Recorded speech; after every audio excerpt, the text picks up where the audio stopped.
Lawmakers debating new ideas to repair the housing mess. We got this as some new programs begin to show promise. The Federal Housing Administration in particular has seen success in preventing foreclosures. Joining us now to talk about that, former Federal Housing Commissioner John Weicher. Good to see you. Thanks for coming in, sir.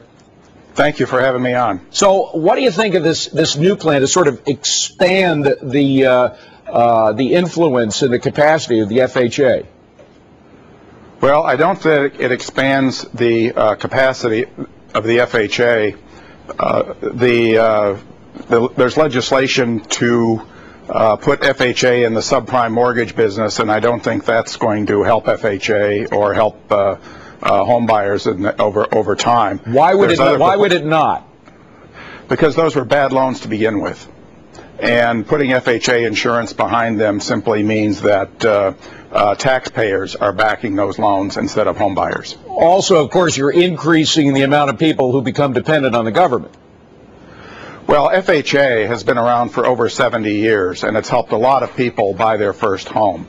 And not very many of them have defaulted on the mortgages over those years. But there have been, throughout, it's been intended to be a program which covered its costs. It helps people buy homes, but it doesn't lose money in the process. Interesting. Now, we should mention, by the way, for those who don't know, it was started, I guess, in the Great Depression, as you mentioned, particularly to help people who were, you know, pretty poor, but worked hard and were hoping to pay off their loans, and it has worked well. But that's a problem that a lot of folks are having in the housing industry now, the fact that the government is coming in and essentially providing incentives for not paying your monthly bills, because you do better if the government comes in and helps you.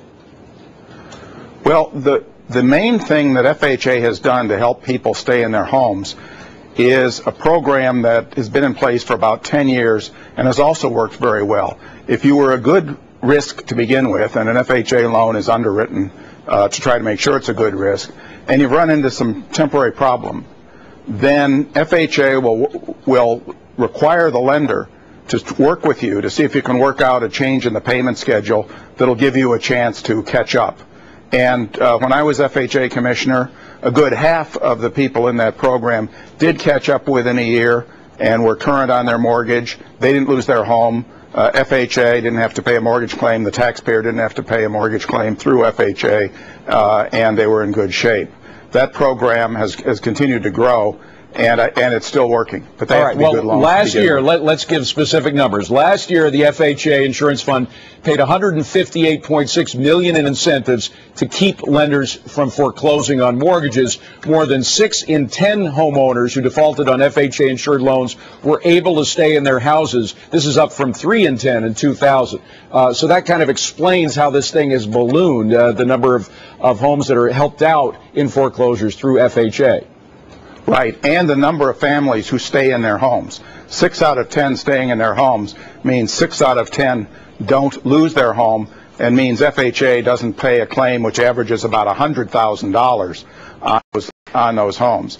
I know from my experience at FHA that program was a good business for FHA and therefore good for the taxpayer as well as for the homeowner. We only have about 30 seconds, but with all of these plans floating around for how to secure FHA help in bailing us out of some of the problems we have in the subprime mess, which ones appeal to you, if any?